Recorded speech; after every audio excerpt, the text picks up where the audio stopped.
Financial services and fintech is all about ease, access, convenience, transparency, affordability, and being able to delight your customer or being able to delight your consumer.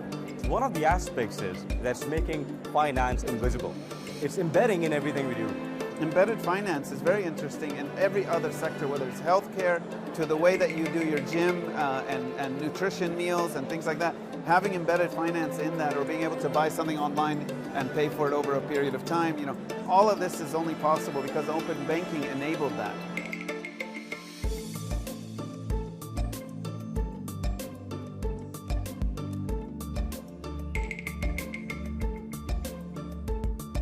Rarely do we see a fintech company be able to mimic a full stack of a bank.